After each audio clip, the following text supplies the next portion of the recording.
Bonjour à tous et bienvenue dans votre nouvel épisode du podcast The Trick Play pour l'habituel débrief de la semaine de college football. Nous sommes le lundi 16 octobre et nous allons faire cet épisode sur la week 7, la week 7. Je suis en compagnie de Elio. Salut Elio. Salut tout le monde, comment ça va? C'est une question qu'il fallait pas nous poser avec Robin. Ah ouais, carrément. Pour les fans de rugby, un petit peu moins, ouais, désolé pour vous. J'ai pas trop suivi le week-end. Je vais pas mentir, je pense que c'est le pire lendemain de match de ma vie, je pense, de tout sport confondu, mais voilà, c'est pas le sujet du podcast. Tu es aux États-Unis, Elio. Rappelle-nous, tu vas aller voir quel match? Ouais, je suis aux États-Unis là. Je vais bouger un peu là. Tout à l'heure, match de hockey, hein, les Capitals qui affrontent Calgary en week 2. Je devais aller voir West Virginia, enfin Oklahoma State à West Virginia. Je pense pas que ça va se faire. Je vais voir jouer les Ravens ce dimanche. Je dois aller voir Maryland affronter. Ça y est, j'ai soumis à ma demande de billet, mais je dois aller voir Maryland affronter Michigan aussi. Voilà, bref, d'autres matchs de hockey aussi, un petit mélange de tout, tranquillement et sympathiquement, un peu plus d'un mois aux États-Unis là, donc vous me connaissez, je suis bien heureux quand je suis ici, malgré le week-end qu'on vient de se taper. Et toi, Robin, tu étais aux États-Unis il y a quelques semaines et tu es retourné chez toi. Comment ça va? Bah écoute, ce week-end encore plus compliqué parce que en plus d'être fan de rugby et de la défaite de l'équipe de France, Oregon a perdu alors que un peu un match similaire à l'équipe de France, je pense. On avait toutes les armes pour gagner, mais au final ça perd en fin de match. Donc voilà, j'ai un bon petit somme. J'espère que les prochaines semaines seront mieux que celle-ci. Eh ben, ça tombe bien, Robin, on va directement entrer dans le vif du sujet en parlant d'Oregon, Washington. Voilà, dans le cadre d'une première section sur, la Pac-12, hein. On parle souvent, cette année de la Pac-12, mais c'est parce qu'en fait la conférence est tellement passionnante, toutes les équipes se rendent coup pour coup. Bon là, je pense que c'est plus trop le cas avec la victoire de Washington, mais jusqu'à présent, il y avait pas vraiment d'équipe qui se détachait. Enfin bref, il y a un le haut du panier est vraiment excellent et c'est voilà, c'est je pense le principal sujet au niveau national de cette, saison 2023 de college football, c'est, la Pac-12 et comment ses membres vont se qualifier au college football playoff. Robin, défaite face à Washington, 36-33 dans un duel entre équipes du top 10. C'était la première fois de l'histoire que vos 2 programmes, s'affrontaient en tant que membres du top 10 et un petit peu comme le tweet qu'on a fait sur Twitter, logiquement sur X maintenant, par rapport à ce match, vous savez, qui était la quintessence du college football parce qu'à notre sens, il réunissait un petit peu, voilà, toutes les qualités, que l'on qu'on peut attribuer spécifiquement au college football et le match a vraiment tenu toutes ses promesses et moi, la première question que j'aimerais te poser, c'est qu'est-ce qui a fait qu'est-ce qui a fait tourner la balance en faveur de Washington? Premièrement, je tiens à dire que je souffre énormément. Je souffre vraiment énormément de cette défaite. Je pense que c'est notre inefficacité en troisième et en quatrième tentative. La réalité, c'est que Oregon avait le match. Donc là, je suis sur le ESPN. Enfin, je suis sur ESPN et je regarde la win probability. Hein, donc Oregon à 2 minutes 21 dans le quatrième quart. Quant au Washington pour son dernier temps mort, ils ont 80, c'est tout simplement 93% de 96,6% de chance d'être vainqueur du match. Ensuite, j'aime pas dire ça, mais c'est une décision de coaching qui pour moi me semble peu pertinente parce qu'on est à ce moment-là dans le match à 0 sur 3 en quatrième tentative, dont une à la fin de la première mi-temps où on aurait pu prendre les points à un field goal, 3 points, comme par hasard, hein, 3 points ça fait 36-36. Comme la transformation de Ramos, contrée. C'est Je ça. crois qu'en fait, pendant tout l'épisode, ça va faire des comparaisons avec, le France-Afrique du Sud. On est tellement traumatisés. Là, pour le coup, l'arbitrage, j'ai rien à dire dessus. Je trouve que l'arbitrage a été très, très correct. Il n'y a pas de décision dans les deux sens qui m'ont paru compliquées. Mais voilà, le Oregon est 0 sur 3. Il reste 1 minute il reste 2 minutes, entre guillemets, en gros, dans le. Il reste 2-21, ils ont plus de temps mort. Oregon tente la 4e avec l'idée que Dead Lanning, de toute façon, soutenait. C'est que c'est une équipe à identité offensive cette année et que s'ils ont le first down, le match est fini. En gros, parce que tu as 2 minutes 21, il n'y a plus de temps mort du côté de Washington. En fait, tu peux faire courir le temps et ce sera fini. Finalement, le pire scénario, c'est la 4e qui n'est pas convertie. On redonne la balle à Washington, 47 yards de Washington. Donc c'est globalement c'est leur camp, quoi. Ils ont 50 yards à faire, ils font 50 yards en 2 jeux.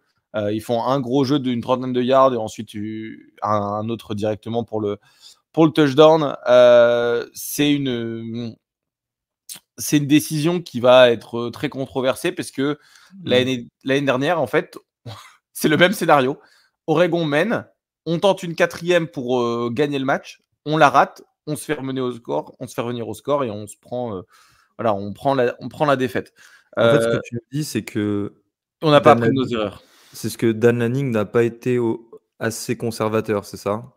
Non, justement, il a été. Il n'a pas été assez conservateur. Moi, tu vois, je défends le. Je peux défendre Dan Lanning sur la 4e en première mi-temps. Ok, certes, tu peux prendre les points, tu reviens à 1 point de Washington à la mi-temps au lieu de 4. Mais d'un côté, si tu mets le touchdown, ça met un coup au moral de Washington. Et surtout, c'était, il me semble, une 4-2, 4 et goal, quoi. En gros, c'était un 4 et goal aux 2 yards. Donc, en gros, tu peux très bien marquer sur ces jeux-là. Ça me dérange pas trop à la mi-temps, en réalité. Mais le dernier, en fait, qui me pose problème, c'est tu es en 4e tentative, tu es dans les 50 yards, tu peux punter, tu les ramènes à 5-10 yards, on va dire. Si tu la puntes en touche, ils n'ont pas de temps mort. Ils ont à l'époque 1 minute 20 à faire pour marquer.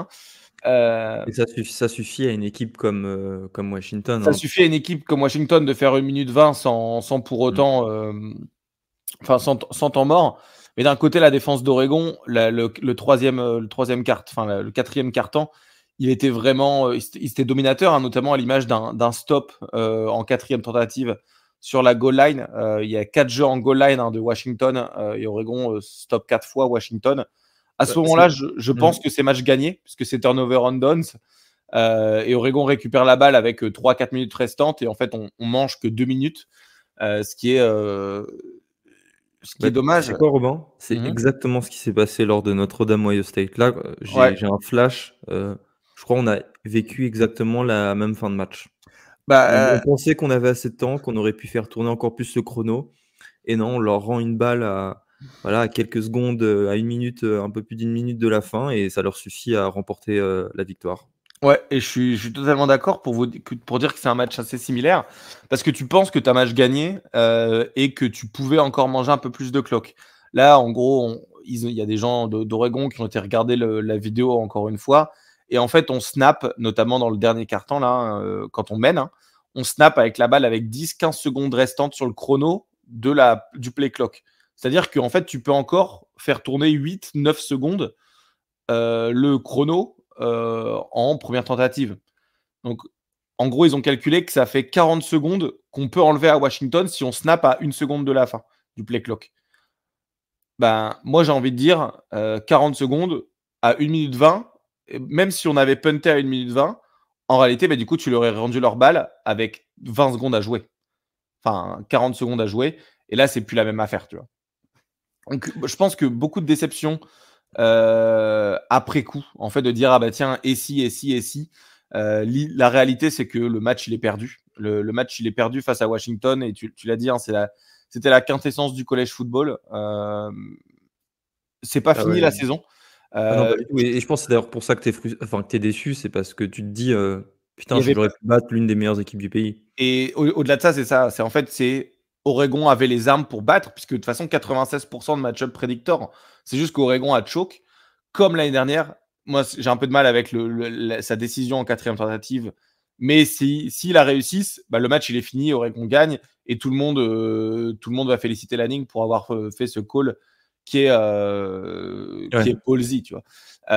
Tu vois, et je pense, et lui aussi, dis-moi ce que tu en penses, que, c'est quelque chose qu'on a beaucoup vu cette année chez les jeunes coachs peu expérimentés comme, Dan Lanning, pardon, Marcus Freeman pour moi, même, chez Billy Napier, des, décisions en fin de partie qui ont été, préjudiciables pour, leurs équipes et j'ai pas je trouve que parmi les dernières années, voilà, on a beaucoup vu ça, cette saison.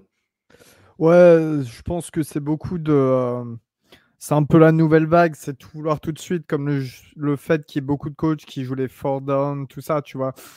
Euh, je pense qu'il y a une forme je sais pas comment dire, une forme d'audace de la jeunesse, sûrement. Il y a moins de conservatisme sur certains points qu'avant. Vouloir tout Mais prouver tout de suite. bah ouais, et je pense même pas que c'est tout prouvé tout de suite. C'est vraiment dans leur nature, en fait, tu vois, Mmh. d'être audacieux. Et c'est vrai, quand on te confie un aussi gros poste à ce jeune âge, c'est que tu te sens d'avoir les épaules et du coup, t'as pas peur de grand-chose. En revanche, c'est aussi des bonnes leçons parce que mine de rien, bah, tu fais pas ça face à une équipe comme Washington. Tu fais pas ça face à une équipe aussi forte. Et ça, c'est des choses qui s'apprennent. C'est des choses qui s'apprennent dans le coaching. C'est des choses que de grands coachs ont appris par le passé. Et ça continue et ça continuera comme ça. Ouais, après, en fait, je pense que cette décision, si elle est successful, enfin, si elle a du succès, on n'est pas aujourd'hui en train de dire, bah tiens, c'est une erreur de coaching, ça s'apprend. On est en train de dire, ok, bah, Ah bah, complètement. le coaching était incroyable. Et puis tu vois, Euh, c'est à la fin du match aussi, donc ça ouais. magnifie, ça donne de l'ampleur, à la décision, quoi. Ouais, parce qu'au final, tu vois, tout le monde à la mi-temps, tout le monde parlait du call en quatrième tentative, de pas avoir pris les points. Moi, j'avais dit à l'époque, ça retomberait contre nous parce que c'était sûr qu'on allait perdre de 3 points. Je le voyais gros comme une maison. C'était littéralement le même match que l'année dernière. Du coup, je me suis dit, tiens, on n'a pas pris les points cette fois-ci, on n'a pas pris les points l'année dernière. Attention, on avait perdu de 3 points. Là, attention, on va perdre de 3 points. Et j'avais un peu cette négativité en allant au vestiaire. Et ensuite, Oregon reprend le lead. Et ils dominent en défense, hein. Ils sont toujours découpés à la passe, mais au final, dans les 10-15 derniers yards, ils sont très talents. Enfin, ils sont là, ils sont présents. Et je me suis dit, bah tiens, ok, il y a vraiment moyen de faire quelque chose. Et là, même à froid, en fait, je me dis, bah la décision de partir en quatrième, elle n'était pas déconnante. Alors que là, en fait, c'est la fin de match, tu as raison, hein, ça magnifie la Ouais, décision ça donne de l'ampleur. de Lanning. Et Moi, ce que je regrette vraiment, hein, c'est que, encore une fois, il y avait moyen, c'est un rival. Tu fais pour gagner. La décision, elle se respecte. Ouais, je suis Mais d'accord. quand tu regardes l'aspect analytics, tu as quelqu'un dans ton oreille, normalement, qui te dit attention, tu es à 0 sur 3 en quatrième tentative. Je crois que Mmh. tu es en third down. Je sais plus à combien tu es, mais euh, je crois qu'ils sont à 15. Attends, ils sont à 10 sur 16 en troisième tentative, mais ils sont à 0 sur 3 à ce moment-là en quatrième. Là, moi, je trouve que c'est un désastre de faire ça à ce moment-là. Encore une fois, tu joues une des meilleures équipes du college football, qui plus est ton rival. Tu joues peut-être ta saison en Pac-12 avec le Pac-12 Championship, sachant que dans l'équation, tu n'as pas que Washington, tu as aussi USC et Utah qui peuvent s'y retrouver. Enfin, tu as énormément à perdre à faire ce genre de jeu, quoi. Et puis, dernière saison en Pac-12 aussi, avant de passer ouais, en Big Ten. Donc, ça aurait été pas mal d'essayer de bah voilà, hein, c'est manqué là-dessus. C'est dommage, mais c'est manqué là-dessus parce que t'as voulu te donner une carte de, de, de, de, de fin sublime, mais ça n'a pas fonctionné. Et je trouve ça dommage. La chance sourit aux audacieux, hein, ça passera, sur d'autres rencontres, ça j'en et, suis persuadé. c'est passé à d'autres rencontres. En fait, Lanning, tu vois, il y a certains gars qui disaient sur l'Oregon Twitter, parce qu'ils ont vraiment tendance à surréagir de tout, mais qui étaient en mode Dan Lanning, il doit rentrer tout seul ce soir. Ah ça, c'est tous les fans, ça. Sous-entendu qu'il devait être viré pour cette décision, mais en réalité, c'est que Dan Lanning, il a fait gagner, à part Georgia et Washington l'année dernière, il n'a pas perdu de match. Il a perdu 3 matchs dans sa carrière, hein. C'est Georgia, Washington et celui-là. Et non, effectivement, Oregon State, hein, pardon, j'ai oublié, mais au final, c'est des décisions qui sont bien faites lorsque c'est des équipes qui sont inférieures. mais on l'a Ouais. vu face à Oregon State, on l'a vu Mmh. face à Georgia, face à Washington 2 fois. Est-ce que Lanning, maintenant, est-ce qu'il a la capacité de gagner les gros matchs, qui pour l'instant, c'est pas encore avéré être le cas. Moi, je Et finirai avec quelque chose, c'est vas-y. que je l'avais dit dans le 1-2-6, et après j'arrêterai de parler de ce match, et je pense qu'on pourra parler du reste de la Pac-12. Je l'avais dit dans ce 1-2-6, c'était celui qui allait contrôler la balle allait gagner le match. Et j'avais dit celui qui allait faire un turnover et contrôler la balle allait gagner le match. Oregon, ils ont fait une interception. Ils ont eu 35 minutes de possession sur le match. Ils ont eu plus de yards à la passe, plus de yards à la course, plus de troisième tentative réussie. Bon, ils n'ont pas réussi les quatrièmes, alors que Washington l'a fait, mais Oregon perd le match alors qu'il domine dans toutes les catégories statistiques. Ça prouve bien que les quatrièmes tentatives n'étaient pas forcément les meilleures décisions. Elio, Michael Penix, bien que moins précis que d'habitude, il termine à 59,5% de passes complétées, rend une fiche statistique de 302 yards, 4 touchdowns et une interception, et notamment ce dernier touchdown là avec ce winning drive. On est d'accord, il a cimenté sa place en tant que favori pour le Heisman. Ouais, largement. Moi, je cherche pas, en pensant à Penix, je cherche pas un quarterback ultra accurate et tout. On sait quel type de quarterback il est, son style de jeu, machin. Et ça l'a encore prouvé. Tu joues face à une des meilleures équipes du pays, face à tes rivaux, dans un contexte ultra compliqué parce que cette année, Washington ne doit quasiment perdre aucun match parce qu'il y a des grosses chances pour aller en Pac-12 Championship, mais également peut-être en college playoff. Donc il y a une pression énorme et il l'a très bien géré. Ok, il y a une interception, ok, il y a quelques errances, mais ça reste un jeune quarterback. Je trouve que c'est assez exceptionnel et surtout, en fait, le mec, depuis le début de la saison, il est en rivalité entre guillemets pour le Heisman avec Caleb Williams, dont on parlera tout à l'heure.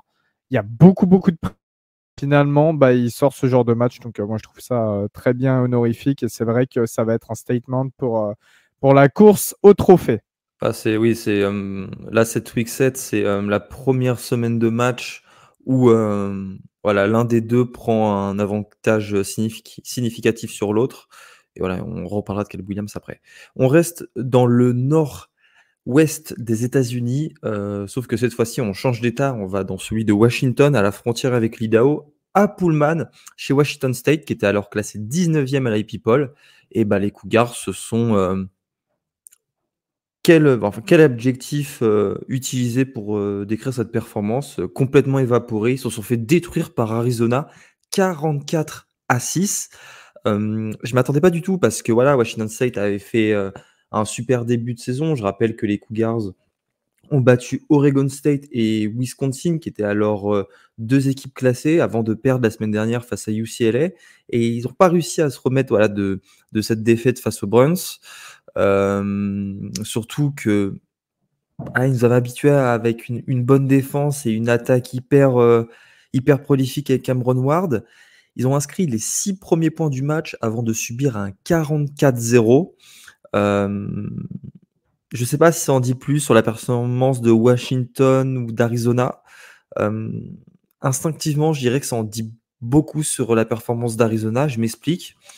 Arizona est un programme à 4 victoires et 3 défaites, mais sur les 2 derniers matchs, donc ce préalable à Washington State, ils ont subi 2 défaites.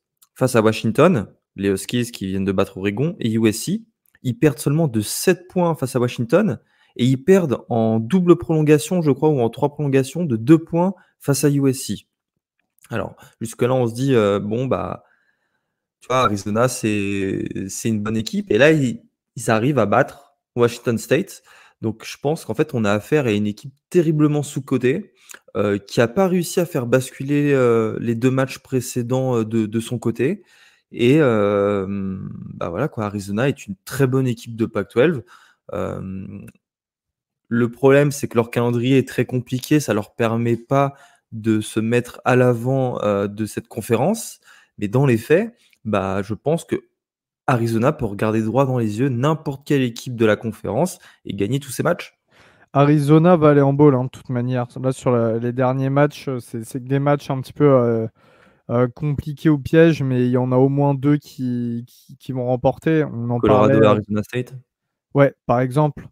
Et on en parlait dans la preview qu'on a fait d'Arizona cette année. Le travail de Jedd Fisch est juste exceptionnel. Il a récupéré une équipe en décomposition totale. Pour vous faire un petit ordre d'idée, le moment où il récupère Arizona, c'est l'équivalent de Colorado l'année dernière. Sauf qu'il n'y a pas le même...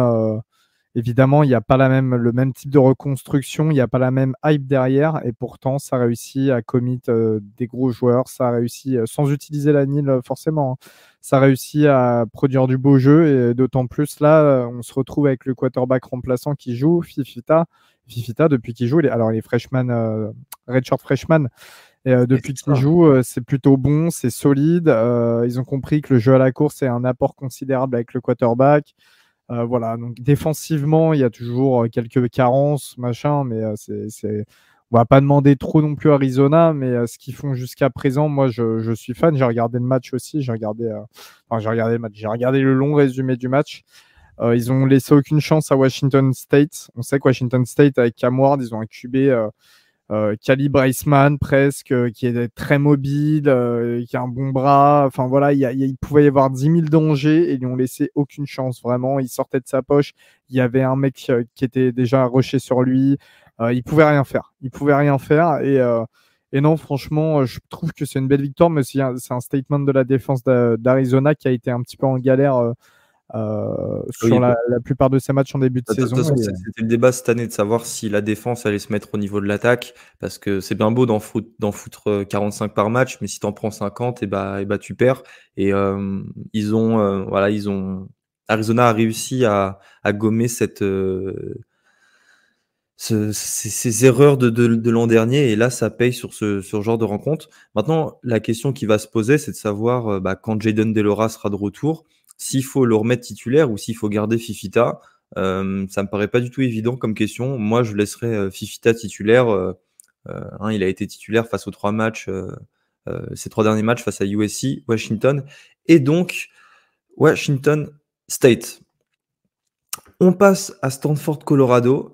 Colorado. Juste, pour ceux qui ne savent pas, Fifita, c'était le. Vous parlez de QB remplacement, mais c'était le 3e QB au départ de cette année. Donc c'est vraiment une prouesse, je ne sais pas si on peut dire, mais d'arriver à faire ça quand tu es 3e QB, que tu n'as pris aucune rep avec l'équipe numéro 1 en spring practice, etc. Et juste, voilà, j'ai une petite déception, c'est que Washington State, Oregon, après la défaite contre Washington, ils avaient vraiment besoin d'une victoire du top 25. Washington State était l'équipe du top 25 qui nous fallait, puisqu'on joue au Washington State juste après là, cette semaine. Et ils sont sortis du top 25, ouais, et ils sont sortis du top 25, donc c'est une grosse déception pour Oregon, je pense, cette défaite de Washington State, parce que ils vont pas battre une équipe du top 25. Mais au-delà de ça, c'est s'ils perdent, parce que Washington State, c'est une très belle équipe, s'ils perdent, attention, parce que ça fait 2 défaites, dont une face à une équipe qui n'est pas du top 25, et ça peut faire très très mal. Passons à Stanford, Colorado. C'était le match, il me semble, dans la nuit de vendredi à samedi. Pour être honnête, moi j'ai cours le samedi matin. Je l'ai regardé dans le RER direction Sergi-le-Haut pour les aficionados du RER A. T'avais le temps de regarder, du coup, genre t'as pu faire les 2h30 de match tranquille avant d'arriver. C'est le genre de private joke entre passagers, entre usagers du RER A. Non. Victoire de Stanford 46-43, alors que le Cardinals était mené 29-0 à la fin de la première mi-temps. Stanford a inscrit 4 touchdowns consécutifs dans le 3e quart-temps, puis évidemment dans le 4e, avant que Shedeur Sanders trouve Travis Hunter, qui d'ailleurs, Travis Hunter, fait un très gros match en attaque à 140 yards et 2 touchdowns. On verra que ça n'a pas été le cas en défense, ça n'a même pas du tout été le cas. Là, pour le coup, c'est vraiment une performance noir-blanc.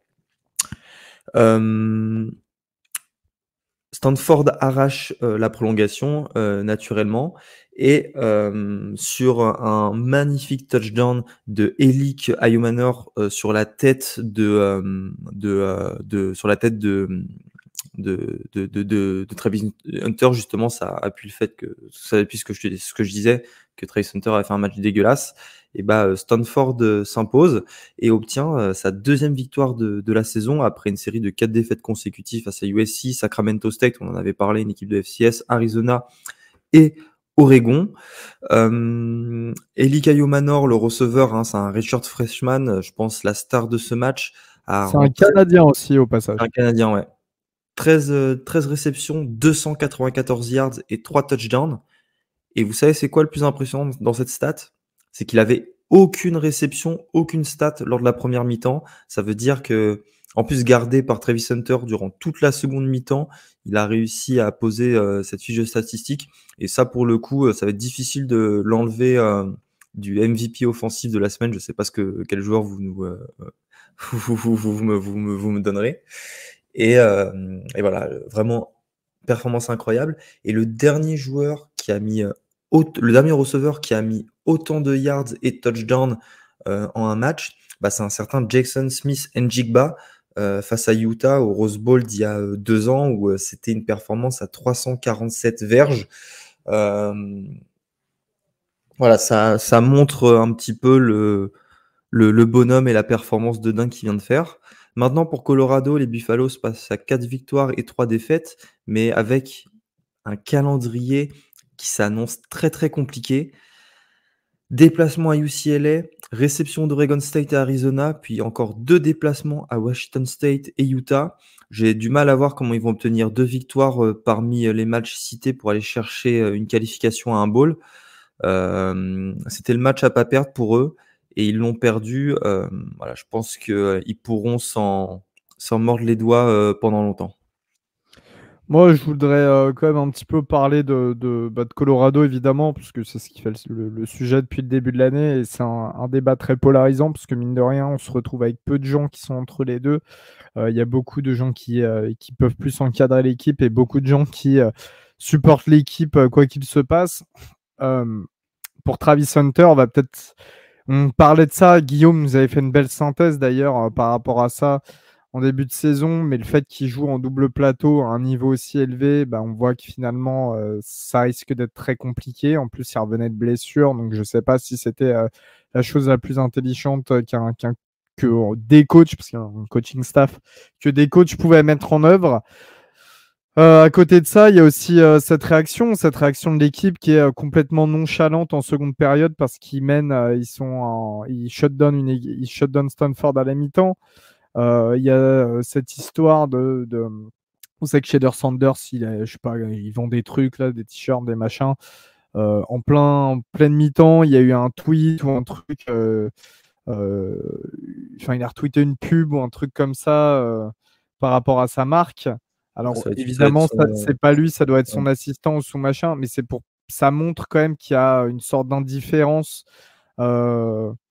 un petit peu criante vis-à-vis d'une certaine éthique du football et je pense que c'est un bon coup de réveil pour les Buffaloes là, ce qui s'est passé face à Stanford. Alors je félicite le Cardinals plus que tout parce que il fallait en avoir pour aller chercher une équipe aussi bonne que Colorado et tout remonter en une mi-temps et surtout ne pas craquer en prolongation. C'était ça aussi le gros truc, ne pas craquer sur 2 prolongations, c'est ultra important. Mais d'un autre côté, j'ai l'impression que Colorado est tellement dans cette bulle de c'est nous contre le monde et dès qu'on terrasse une équipe, il y a de la nonchalance, une nonchalance crasse qui s'installe. Je pense que c'est une bonne leçon pour les Buffaloes. Pareil, genre leur kicker, il met un field goal. T'as Dion qui le presse sur la sideline pour qu'il se fasse une sorte de danse de célébration.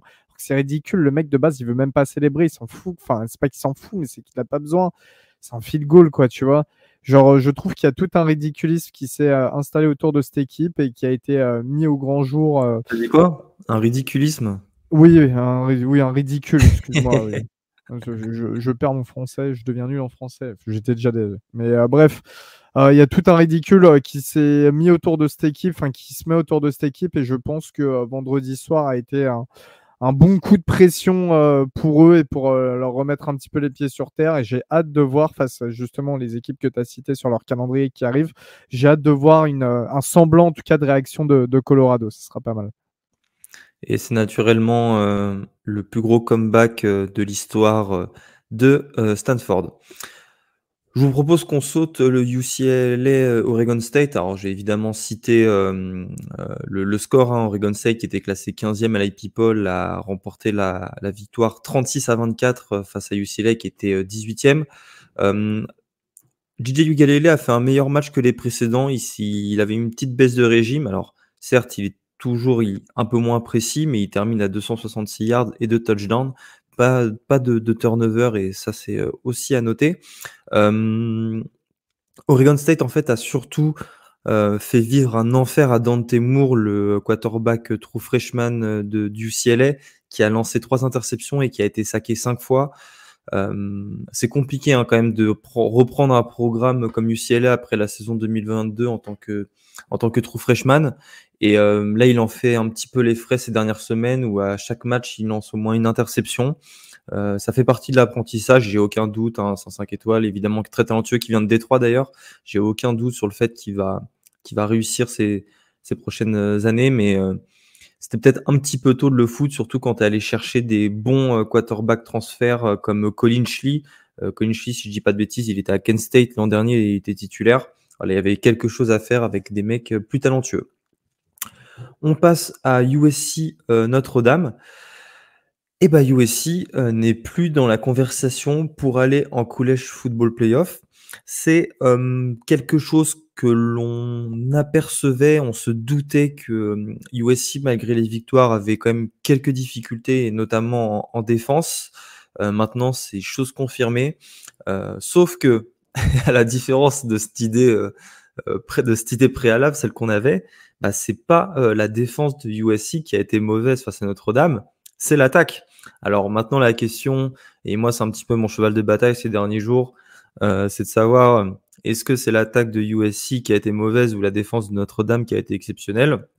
Moi, j'ai plutôt tendance à prendre à prendre le parti de cette seconde idée, parce que quand tu lances 3 interceptions, que tu te fais saquer 6 fois, que tu perds 2 fumbles, dont un retourné en touchdown pour le scoop and score, et que tu te prends aussi un touchdown sur retour de kick-off, c'est pas imputable qu'à Caleb Williams. C'est surtout la défense de Notre-Dame qui a sorti le plus gros match de l'année, et certainement le match le plus difficile pour l'attaque du USC, et certainement de la carrière de Caleb Williams jusqu'à présent. Et c'est pour ça que je me place de ce côté. Moi, je sais pas ce que vous en pensez. Caleb Williams termine à 23 passes complétées sur 37, 199 yards, un touchdown pour 3 interceptions. Le 199 yards à la passe, je pense qu'il a jamais atteint cette marque. Ou alors quand il était remplaçant à Oklahoma, peut-être quand il rentrait après. Je m'en souviens plus du quarterback titulaire de l'époque qu'il avait. Spencer Rattler. Pardon? Spencer Rattler. Ouais, c'était Spencer Rattler, évidemment. Je suis bête. Je commençais à penser à Davis Belleville là. Ouais. Non, mais en fait, bizarre. On dit tous que Caleb Williams, le jour où il va jouer une vraie défense qui va être très solide face à lui et une vraie équipe, ça se passerait peut-être un petit peu moins bien. Surtout que c'est vrai que sa O-line ne l'a pas aidé du tout. Ça s'est très mal passé en fait. Alors, mais tu vois, l'année dernière, il était performant aussi face à des bonnes défenses, tu vois. Mais le problème, c'est que en fait, tu vois, je vais prendre un similaire avec le football, le soccer, pour ceux qui peuvent s'y voir. Moi, par exemple, tu vois, je suis fan du LOSC, et 6 mois avant la fin de la saison, tu as Jonathan David qui dit moi, mon objectif là, c'est de signer en première ligue cet été. Mais cousin, ta saison, en fait, elle n'est pas terminée, tu vois. En fait, attends, avant de réfléchir déjà à 6 mois plus tard, avant de réfléchir à tout et n'importe quoi, attends, joue ton jeu. Au final, Jonathan David, il est toujours lillois à l'heure actuelle. Caleb Williams, c'est un petit peu la même chose. Il y a tellement une sur-hype, ça parle de lui comme le meilleur joueur de de la décennie. Lui, il commence à, Ouais, mais à ça, c'est pas lui le problème. Les gens Non, qui bah, le bah font si, pas, parce il a gagné le qu'Augustin, Iceman. Augustin, il C'est un commence à. vainqueur du Iceman. Ben oui, il a gagné le Iceman. Et alors, Michael Penix va gagner le Iceman. C'est pas pour ça que ce sera mon bon quarterback en NFL. Là, Mais je m'en en fiche qu'il fait, soit bon en Kennedy NFL, c'est pas le et sujet Johnny du Manziel, il a podcast, gagné hein. le Iceman. Ça veut rien dire, Tim ça. Tebow, il boit la carrière de plein de quarterbacks NFL. C'est pas Oui, pour autant en que fait, c'est là, un Léo, on mérite. parle pas de NFL. Hein. Mais non, mais écoutez, écoutez ce que je suis en train. C'est pour ça, vous me coupez, vous me laissez pas terminer. Sauf que le Vas-y. problème, c'est que Williams, c'est lui qui a fait des commentaires en disant oui, moi je choisirais l'équipe dans laquelle je serais drafté. Oui, moi ceci, oui, moi cela. Mais arrête de penser à ça en fait. Déjà, quand tu joues, genre quand tu penses déjà que tu es trop fort et que tu es au-dessus des autres, et bah tu obtiens ce genre de prestations quand tu rencontres des bonnes équipes. Et ce qu'on disait tout le temps, on disait, une fois qu'il va rencontrer les défenses, il y a des ballons qui passeront pas. Il a forcé ses passes, il s'est fait intercepter. Ce qu'on disait depuis le début de la saison, il force ses passes. C'est vrai qu'il était souvent sous pression. Hein. Depuis le début de la saison, sa O-line n'est pas bonne. Mais il force ses passes. Et ça termine comment? En turnover quand tu joues Notre-Dame. Pas quand tu joues San Jose State, évidemment. Et on le sait, tout ça. Et le problème, c'est que je pense que USC s'est installé dans un confort. Et là, je parle de l'équipe en règle générale, dans un confort de on peut tabasser tout le monde parce qu'on a le meilleur joueur de l'histoire, on a une attaque de feu et tout. C'est vrai qu'ils ont une très bonne attaque.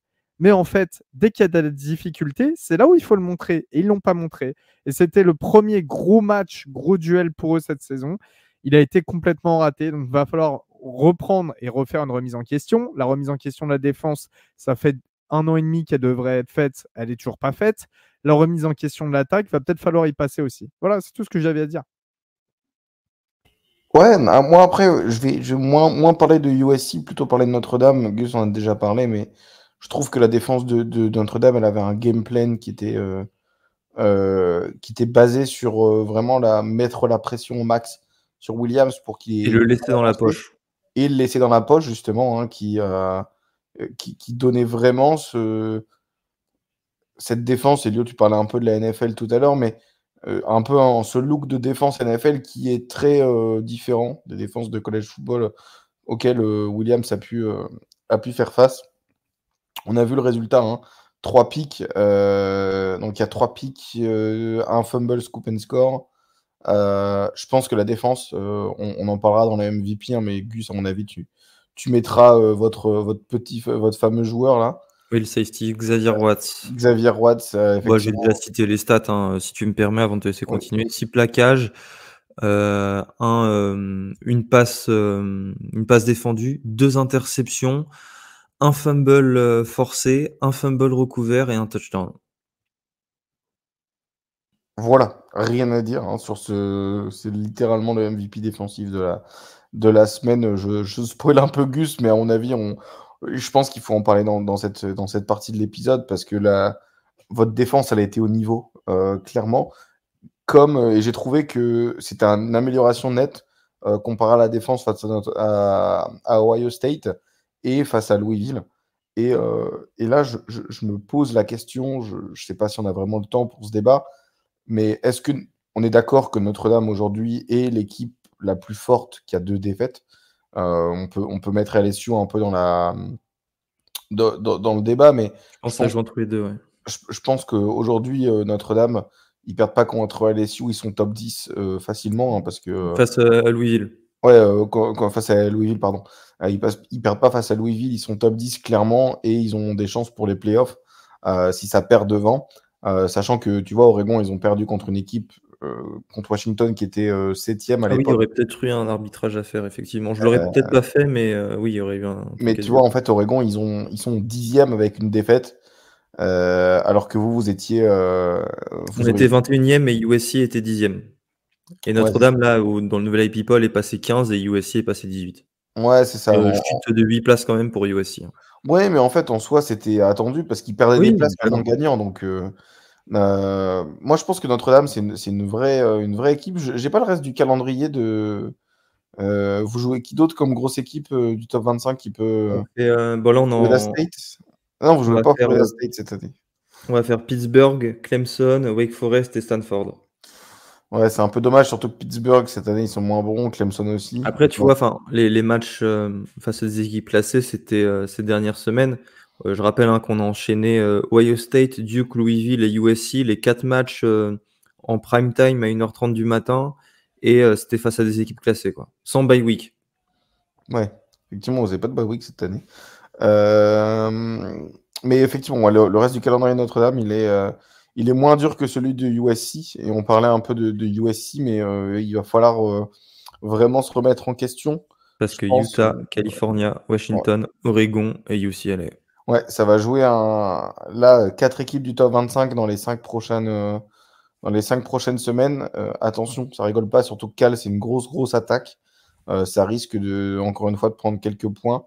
Moi, je ne serais pas surpris si ma bold prédiction, c'est que USC sort du top 25 à la fin de la saison, au vu de C'est la pas défense. impossible avec ce calendrier. Ouais. Avec ce calendrier-là, c'est pas impossible d'avoir 3 défaites.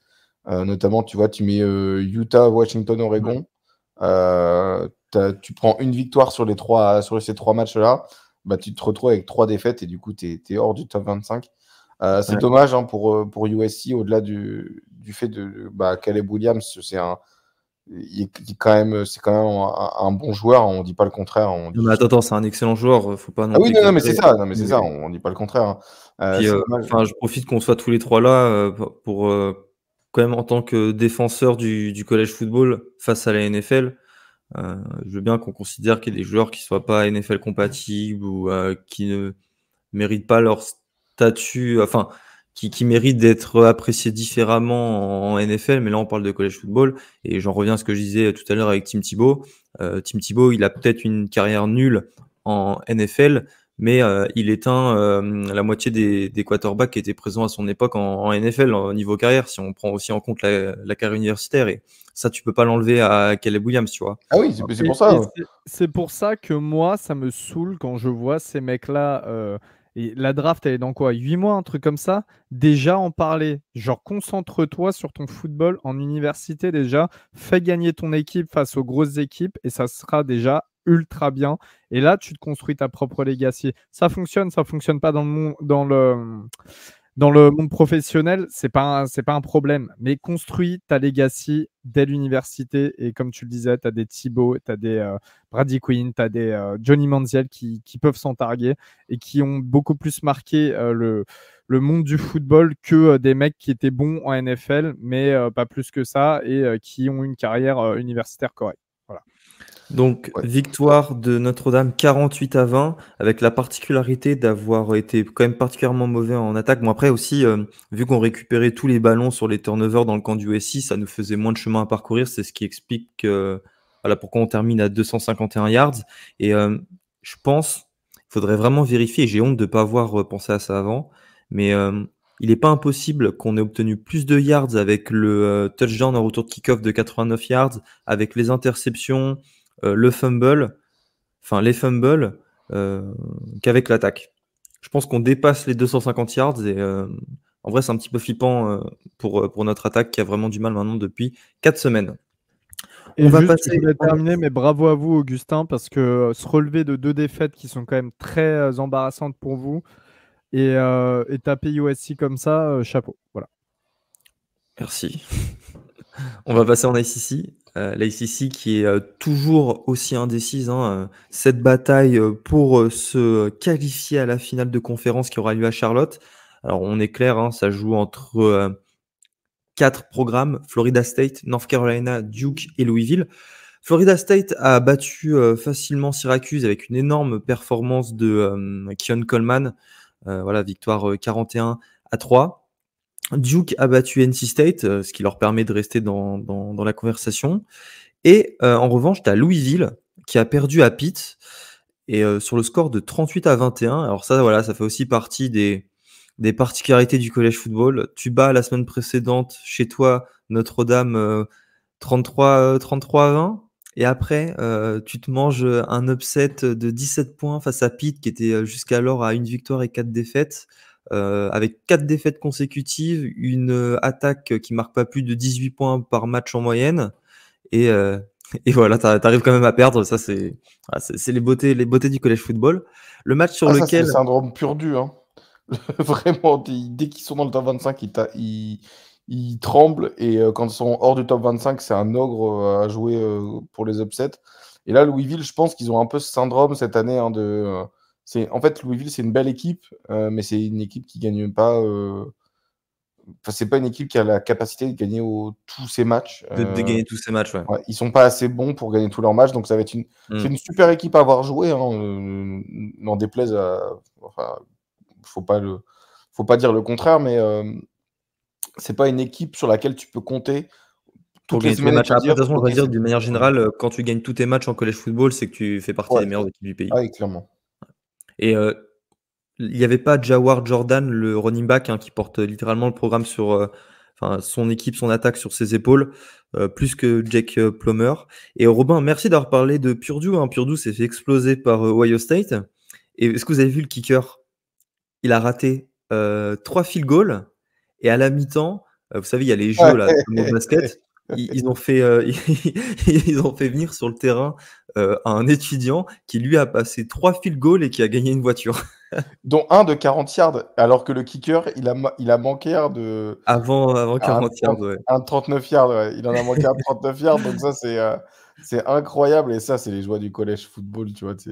Mais c'était pas arrivé avec Mike Leach, qui avait signé un mec, en gros, à la mi-temps. En gros, il y a un kicker qui était passé dans un de ces jeux-là, et Mike Leach, il avait fait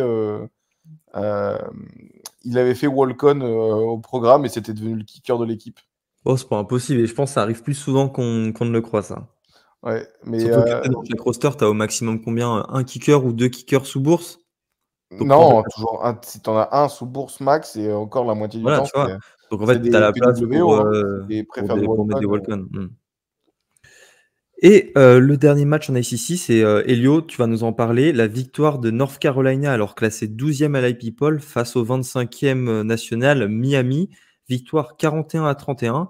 Et la première chose qu'on peut dire, c'est que les Tar Heels et Drake May surtout ont pu compter sur le retour de Tez Walker, qui était jusqu'alors suspendu. Vraie attaque. Vas-y, Elliot, tu peux en parler. Ouais, non, totalement. Très excellent match de Drake May. Alors, la fiche de stats lui rend pas service, puisqu'il y a eu quelques drops, machin, mais c'est vraiment un excellent quarterback. Moi, je prends énormément de plaisir à le regarder jouer, surtout quand il a une O-line qui fonctionne à peu près, ce qui n'est pas toujours le cas. L'arrivée de Devontae Walker a été exceptionnelle, 130 yards, 3 touchdowns en 6 réceptions. Il a couru aussi un peu, il me semble. Voilà. Je sais que c'est une équipe, ils sont à 6-0 les Tar Heels. Je sais que c'est une équipe fragile.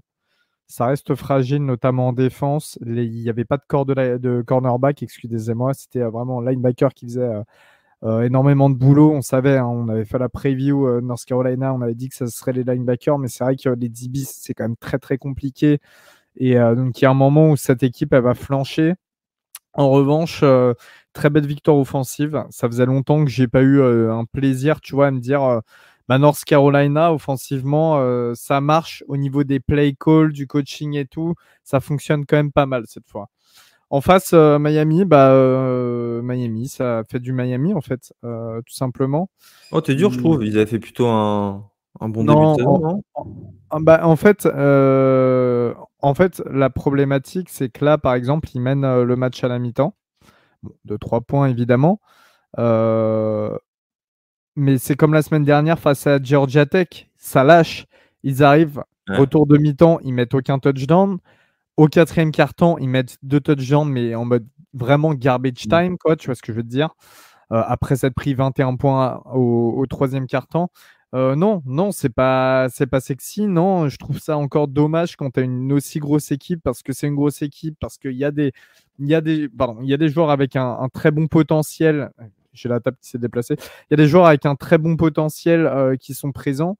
En fait, au-delà de perdre à UNC, tu peux perdre à North Carolina, c'est une grosse équipe. C'est des gros rivaux, c'est une grosse équipe, etc. Il n'y a pas de problème pour perdre.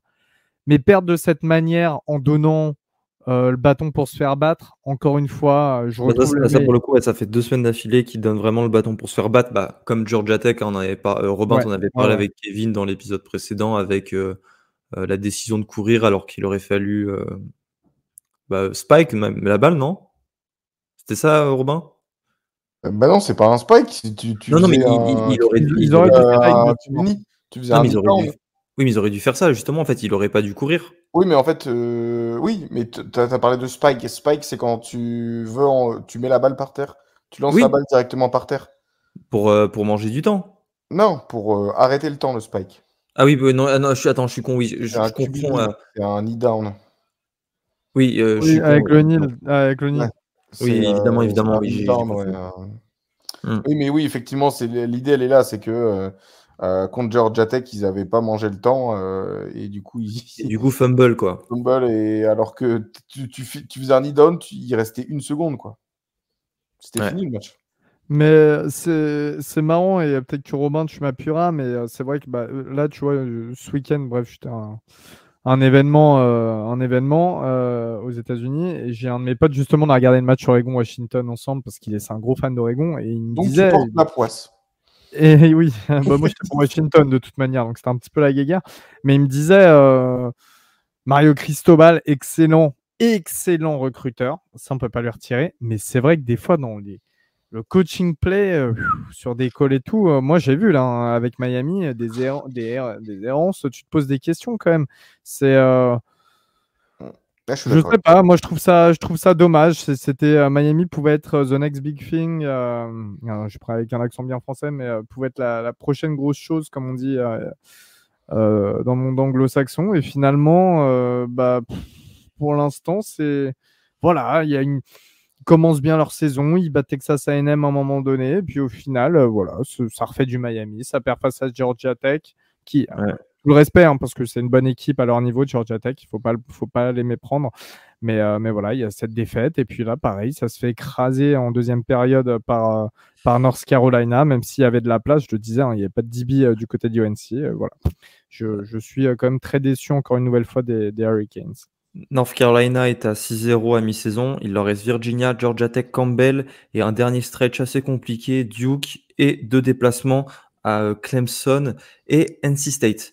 La semaine suivante, la week 8, sera très importante pour les SEC parce que déjà Duke se déplacera à Florida State et Clemson se déplacera à Miami. On en saura un petit peu plus, on aura une image un petit peu plus précise de la potentielle finale de conférence. On part faire un point en SEC East. Alors évidemment en SEC East, vous savez, c'est Georgia qui est seul devant pour l'instant. Mais et après avoir battu évidemment Vanderbilt, et ils ont eu un peu du mal, hein, ils ont gagné 37-20. Mais on a appris la blessure de Brock Bowers. Brock Bowers, vous savez, leur meilleur joueur, le meilleur joueur de Georgia, 2 fois champion national hein, en tant que true freshman, puis sophomore, et là cette année les juniors. On a appris qu'il se ferait opérer aujourd'hui, là, lundi 16 octobre, et qu'il serait absent pour le reste de la saison. Quel peut être l'impact de cette blessure? Est-ce que Georgia est une équipe maintenant susceptible voilà, de lâcher une rencontre avant la finale de conférence de SEC? Je rappelle qu'ils jouent Florida, Missouri, Mississippi, donc Ole Miss, Tennessee et Georgia Tech. Je sais pas, c'est ultra indécis la SEC cette année. Je trouve que ça joue pas bien, en toute sincérité. On va pas me faire croire que c'est que des ultra bonnes équipes qui s'affrontent et c'est pour ça que c'est serré et tout. Non, alors je trouve qu'il y a des équipes surprenantes dans le bon sens du terme, mais je trouve que de manière globale, ça joue pas bien, ça joue pas à son niveau. Donc ça reste très indécis. Là, par exemple, tu vois, je vois que la finale, pour l'instant, la finale nationale, c'est Georgia-Alabama. Sincèrement, quand je vois Alabama cette année, je me dis, mais La finale même. de conf. Ouais, finale de conf. Oui. Comment Alabama se retrouve dans une position où ils peuvent être en finale de conf, quoi, tu vois. Donc c'est pour dire combien je trouve. Parce qu'ils ont battu Ole Miss. Ouais, c'est ça. Je trouve la Et conférence comme médiocre. LSU a perdu face à Ole Miss, en fait, ça va jouer sur le LSU Alabama plus tard dans la saison. Ouais, exactement. Et pareil, LSU, pour moi, c'est pas convaincant. Il y a des très beaux flashs, puis juste après, c'est n'importe quoi. Florida qui bat South Carolina. Alors, Ouais. Bah, je félicite les Gators parce que ça a été dur pour eux pendant tout le match et ils n'ont pas lâché. Mais pareil, South Carolina. ils ont gagné, je précise, hein, Florida a gagné 41-39 avec le meilleur match de Graham Mertz sous ses nouvelles couleurs. 30 passes complétées sur 48 pour 423 yards et 3 touchdowns. Je te laisse continuer. Et non, et tu vois, South Carolina, pareil, on en parlait comme The Next Big Thing aussi. Et pour l'instant, Ils sont en c'est 2-4. médiocre. Ouais, c'est médiocre. Et Alabama Euh, qui galère face à Arkansas, 24-21. Alabama Mais qui... c'est pas la séquiste. Voilà, c'est ça. Et Arkansas qui est même pas bon cette année. Je dirais même pas que c'est En une bonne 2-5. équipe, même si je pense que vous savez que d'ailleurs, Augustin, c'est un peu pareil. On est du genre à apprécier les Razorbacks. Mais voilà, juste moi, la seule chose que j'aime bien, la seule équipe qui me plaît quand même plutôt bien en SEC, c'est Missouri, qui a gagné du côté de Kentucky, pareil, après être Qui mené était à 24e 14-0. Kentucky. Ouais, après être mené 14-0, il y a un super trick play avec le punter qui fait une passe. Vous pouvez aller le voir sur Internet. Mais voilà, pour moi, c'est la bonne surprise de ce début de saison, sachant qu'ils sont toujours un peu underdog, etc. Mais que le programme, finalement, ils le construisent quand même plutôt bien derrière et que ça se prouve sur le terrain, même s'ils encaissent des points, ils en marquent aussi pas mal. Et ça, c'est cool.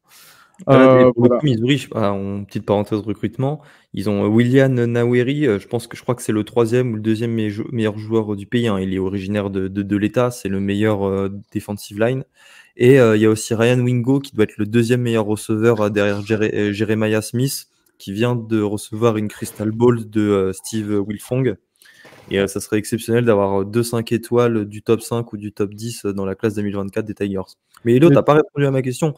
Est-ce que l'absence de Brock Bowers peut coûter une est-ce que défaite à l'absence Georgia? Est-ce que l'absence de Brock Bowers, oui et non, parce que je pense qu'il y a quand même toujours matière à trouver d'autres solutions pour Georgia. Ils ont des bons joueurs à tous les postes. Voilà. C'est vrai que c'est un Ouais, facteur X, mais ils mais sont pas, c'est pas une équipe impériale cette année. non, alors c'est pas une Georgia, équipe on a impériale, on a mais vu face à Auburn que sans Brock Bowers, c'était peut-être une défaite. c'est pas une équipe impériale, mais je vais te dire, dans tout ce marasme de la SEC que je décrivais, je pense que ça reste quand même l'équipe qui est au-dessus. Et donc, alors oui, peut-être qu'il peut y avoir une défaite, mais qui dans leur division va les rattraper quand même, tu vois? C'est ça, qui est capable de gagner C'est ça. les autres Et, rencontres. et c'est pour ça, en fait, que je te disais que mine de rien, pour moi, la SEC, je la trouve pas du tout impressionnante cette année. Et que, ok, Brock Bowers, il est plus là. Ok, c'est une énorme perte pour le college football aussi, d'ailleurs, parce que c'est un top joueur et que j'adore le voir jouer. Mais en dehors de ça, Georgia reste quand même favori largement et assez aisément parce que le reste n'est pas à la hauteur, tout simplement. Voilà. On passe en Big Ten avec Maryland, Elio. Vous y étiez sur un début de saison à 5 victoires et une défaite. Et là, ce samedi, ça a été un petit peu compliqué avec la défaite 27-24 sur un field goal face à Illinois. Ouais, on sort un peu cassé du match face à Ohio State. Voilà, je pense qu'on s'est tous dit que Illinois allait être la cible facile pour se remettre en selle, sauf que je pense Ils qu'aussi, étaient à 3-3 avant d'arriver à College Park. tout à fait, et je pense qu'aussi en face, on a un coach très intelligent qui s'appelle Brett Bielema et qui a signifié à son équipe que voilà, ils allaient être pris de haut, mais que Maryland était en même temps une équipe cassée par une sale défaite. Et c'est ce qui s'est passé. Ils nous ont tenus pendant tout le match. Je vais pas taper sur notre attaque. C'est pas un mauvais match de notre attaque. C'est plus notre défense qu'encaisse. Mais voilà, ils ont joué les coups à fond. Illinois a joué les coups à fond et c'est l'équipe qu'on voulait le plus qui a remporté le match, en fait, tout simplement. Je n'ai même pas autre chose à dire parce que c'est juste une réalité. Illinois a été meilleur parce qu'ils ont eu un mental beaucoup plus solide que le nôtre et qui savaient qu'ils venaient en tant qu'underdogs et qu'il fallait jouer tous les coups parce qu'on n'est pas Ohio State, on n'est pas Michigan. Bon, je fais des grosses allusions. Mais voilà, qu'on ait une équipe qui reste prenable mine de rien et il faut tout jouer à fond et voilà. J'ai une petite question, moi, Elio, justement sur Maryland. Toi, tu dis, oh, ok, ils ont pris Illinois de haut. Moi, je me demande si c'est pas un contre-coup de la défaite contre Ohio State, qui était, mine de rien, assez proche dans le jeu. Sur le score, c'était un peu plus loin, mais au final, dans le jeu, c'était assez proche. En fait, Oui, qu'il y avait une chance, mais j'ai l'impression que, tu vois, Maryland, qui était à 5-0 à l'époque, ils se sont dit, il y a vraiment une chance, quelque chose à faire cette saison. Et la défaite face à Ohio State, qui était assez proche dans le score et qui se disent, bon, ok, ils auraient pu la gagner. ça n'a pas mis un énorme coup au moral en mode ok, bon, en fait, on n'a pas été si bon que ça et du coup, tu perds confiance en toi, tu vois. Si, je pense, mais je pense qu'à côté, en même temps, ils se sont dit, bon, Illinois, ça va être la bonne occasion. Je te dis, hein, je suis persuadé qu'ils étaient un peu cassés du match face à Ohio State, que ce soit physiquement ou moralement, mais qu'à côté de ça, ils s'imaginaient pas de retrouver quelque chose d'aussi gros face à Illinois. Donc c'est un combo des deux, et puis voilà, c'est dommage. On est à une victoire quand même d'un bowl, mais je pense sincèrement que cette année, on pouvait atteindre un bowl plus intéressant que les années précédentes, et ça sera finalement pas le cas. Voilà.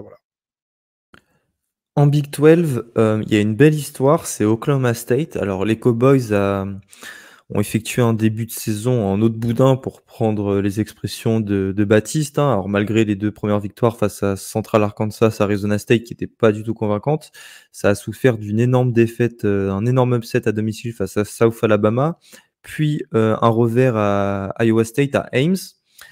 La semaine dernière, ils battent Kansas State sur le score de 29-21, Kansas State qui était classé. Et là, bis repetita, ils battent une autre équipe du Kansas, les Jayhawks, qui étaient classés 23e à l'IP-Poll sur le score de 39-32. C'est donc une deuxième victoire consécutive face à une équipe classée, Oklahoma, qui est à 4 victoires et 2 défaites, dont 2-1 en Big 12. Impossible de penser à une autre personne que Mike Gundy, qui nous prouve maintenant depuis, je crois, 17 ou 18 ans qu'il est à la tête des Cowboys, qu'il sait comment faire gagner une équipe de football américain. Et voilà, ce qui se passe, la dynamique de cette saison d'Oklahoma State le prouve encore.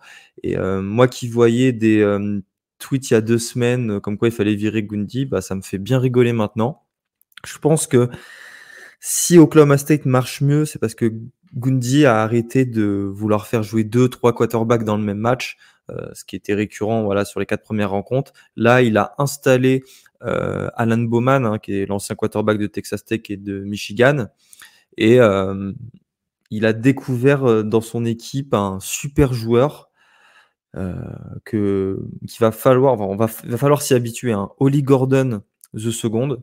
Il nous a sorti, les gars, une statistique: 284 yards, 116 yards à la course et non, 116 yards à la réception et 168 yards à la course. Il a marqué 2 touchdowns, donc un à la course et un à la réception. Et le dernier joueur à Oklahoma State à avoir fait une telle performance, c'était qui à votre avis? Vas-y. Les gars, une légende d'Oklahoma State qui peut faire plus de 100 yards à la course et inscrire un touchdown, et réceptionner un touchdown et 100 yards à la passe. Le running back, j'ai oublié son nom là. Blackmon, il a pas joué à la course aussi, je sais plus, frérot. Bah, Barry Sanders en 1990. J'oublie toujours, mais en fait, j'oublie toujours qu'Oklahoma State, tu vois, genre, ils ont produit autant de très très bons joueurs. C'est quand même un programme qui est, tu sais, qui est assez, qui a un passé assez extraordinaire, et maintenant auquel on ne pense plus, quoi, tu vois. Non, c'est vrai, en effet. Et en revanche, pour trouver une stat similaire face à une équipe FBS, faut remonter à, je crois, 2019 ou 2020 avec un fameux Kenneth Gainwell à Memphis. Je sais pas si vous vous rappelez, c'est un joueur sympa à suivre aussi. En Group of 5, Wyoming Air Force, c'était un choc en Mountain West. Et ce sont les Falcons qui se sont imposés sur le score de 34-27, malgré la blessure de leur quarterback titulaire Zach Larir, une grave blessure à la jambe, et ça m'étonnerait qu'il fasse la fin de la saison. Surtout que à la mi-temps, ils étaient menés, si je dis pas de bêtises, au premier quart-temps, ils étaient menés 14-0. Et voilà, ils ont réussi à trouver les ressources nécessaires pour aller chercher cette victoire. Qu'est-ce qu'il faut noter sur cette rencontre? C'est que c'est la 11e victoire d'affilée pour Air Force. Seule Georgia fait mieux avec 24 victoires consécutives, si je dis pas de bêtises. Et même, est même pas, en fait, ouais, si, c'est la deuxième équipe nationale.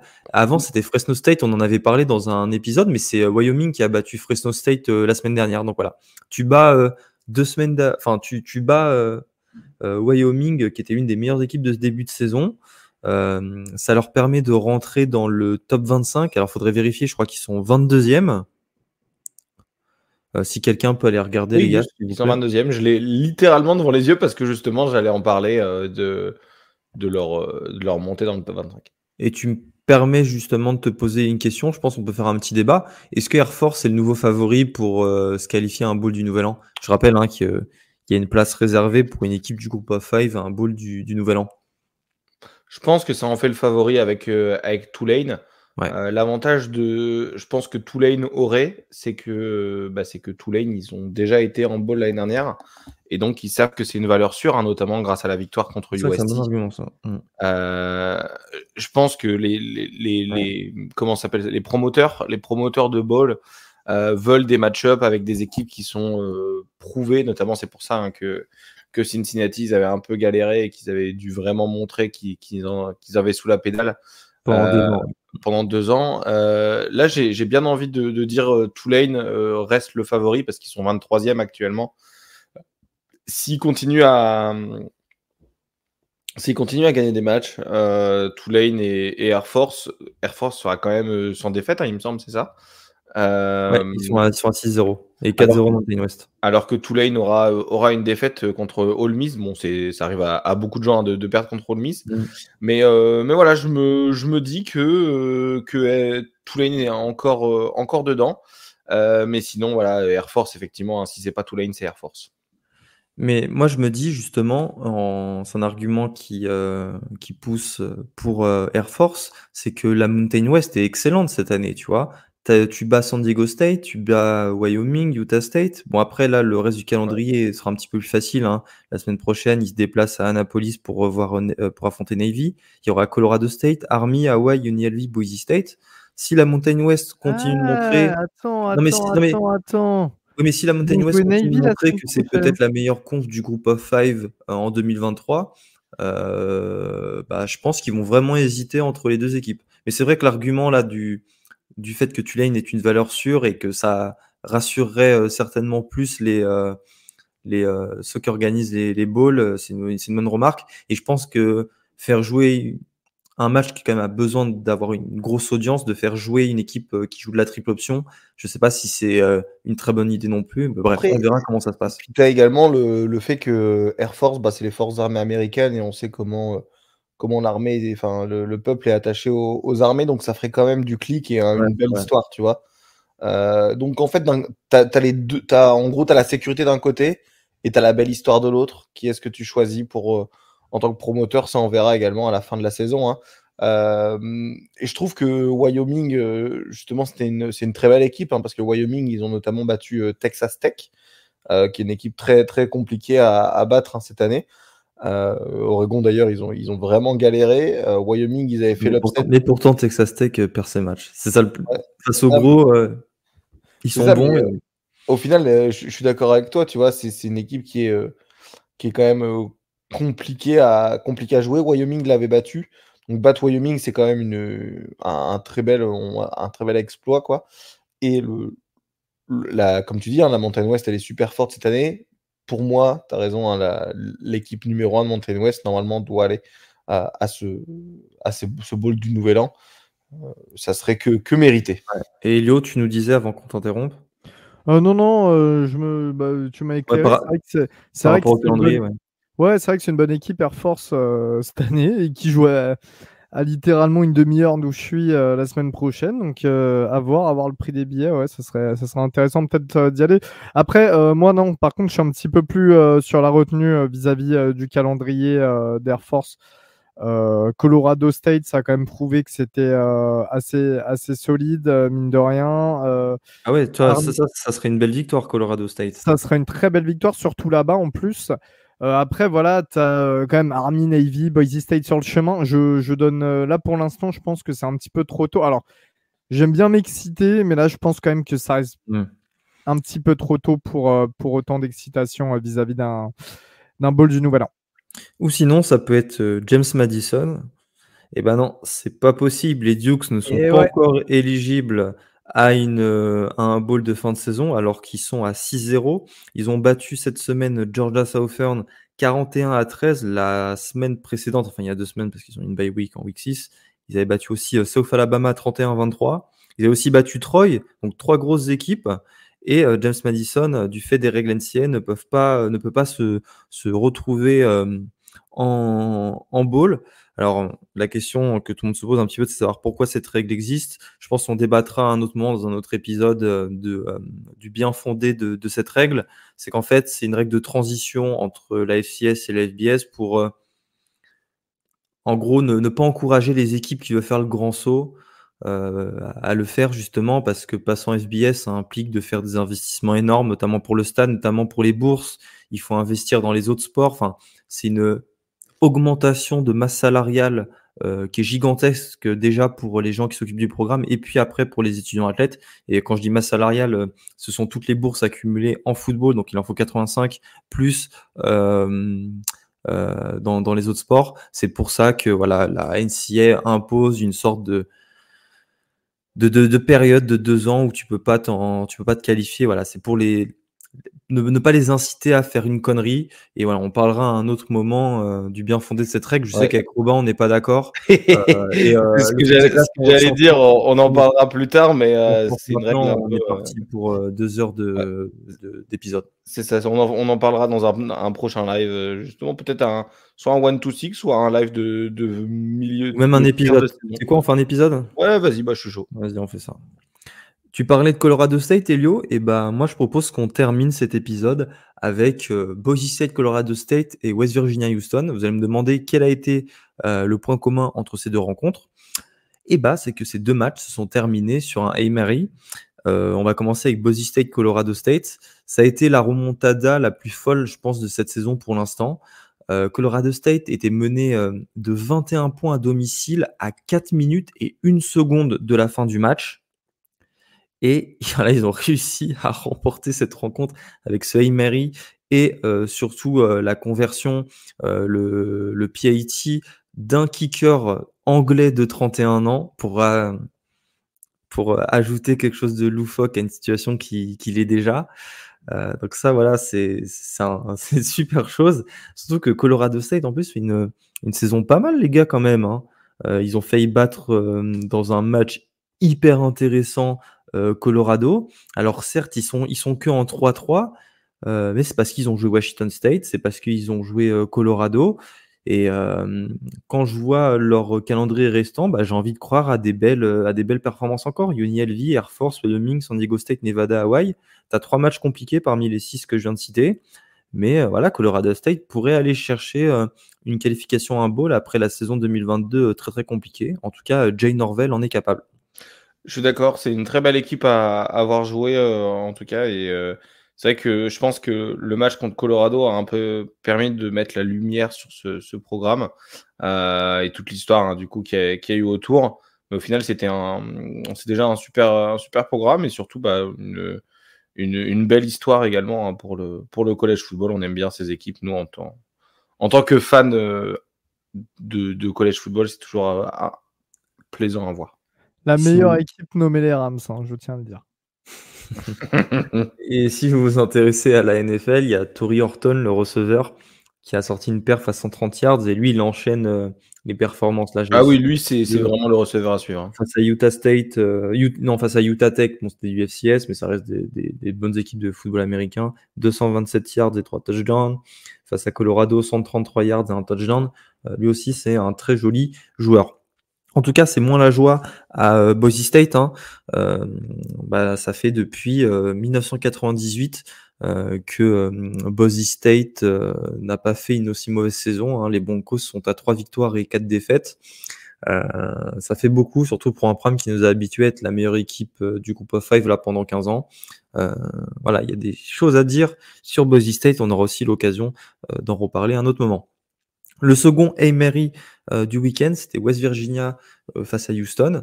Et là, pour le coup, on parlait de karma un petit peu tout à l'heure. C'est un sujet, je trouve, dans le podcast, on en parle beaucoup du karma. Houston s'impose sur le Hail Mary. alors que West Virginia avait inscrit un touchdown pour passer devant 12 secondes avant la fin du match. Incroyable. Sauf, évidemment, quand tu marques un touchdown en plus sur une passe de 50 yards de Garrett Green, bah toi, t'es comme un ouf. J'ai même du mal à lui reprocher ça, parce qu'il a célébré Garrett Green, le quarterback. Il a célébré, il s'est moqué des fans en leur faisant des signes. Et forcément, Robin, qu'est-ce que l'arbitre a lancé? Il a lancé un petit comportement antisportif pour célébration abusive, hein, donc ce qu'ils appellent comportement unsportsmanlike conduct, hein, donc un comportement antisportif qui nous amène 15 yards, qui du coup en fait les arbitres laissent le choix, soit vous prenez sur le field goal, enfin sur le converti à 1 point pour ça, ou alors vous prenez sur le kick-off qui suit le converti. C'est-à-dire que les 15 yards sont ajoutés au 35. Il me semble qu'il kick au 35. Hein. Il kick des 35. Donc les 15 yards sont ajoutés au 35. Donc c'est-à-dire qu'il kick cette fois-ci de leur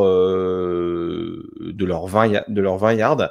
Ce qui amène forcément une position du terrain beaucoup plus intéressante et surtout la possibilité de faire un return, ce qui la position de terrain intéressante a amené justement cette Hail Mary. Exactement. Et en plus, sur l'Hail Mary, la passe est typée. Hein. C'est un receveur qui s'est placé intelligemment derrière le DB qui l'a récupéré.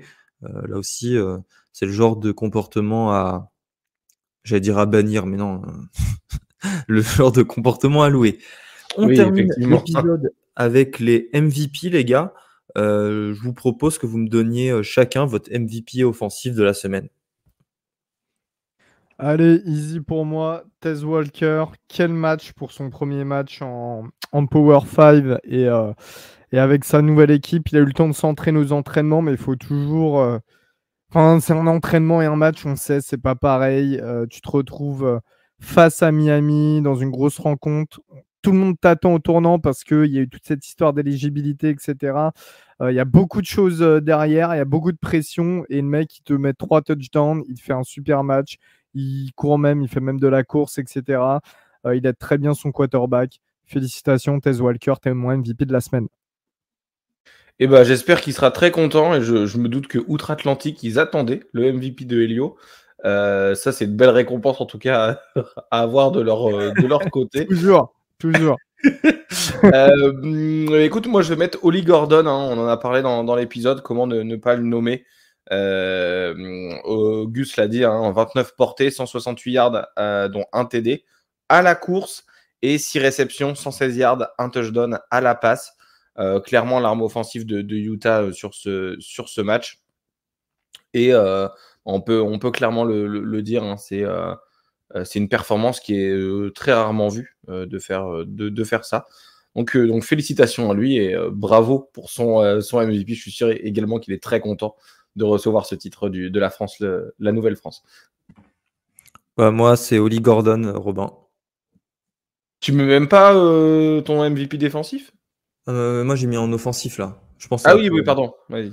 Donc, tu vois, Oli Gordon, voilà.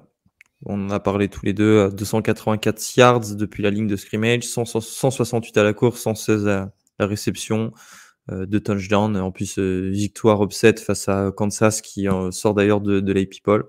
Dans ce renouveau offensif à Oklahoma State, c'est mon MVP offensif. Moi, mon MVP défensif, c'est naturellement Xavier Watts de Notre-Dame qui a fait vivre un enfer à Caleb Williams. Excusez un petit peu mon chauvinisme. Je vous retrouve ces statistiques, alors que je devrais la connaître par cœur, cette statistique. 6 plaquages, une passe break-up, 2 interceptions, un fumble forcé, un fumble recouvert et un touchdown. Merci, monsieur. Et bah, pareil. Elio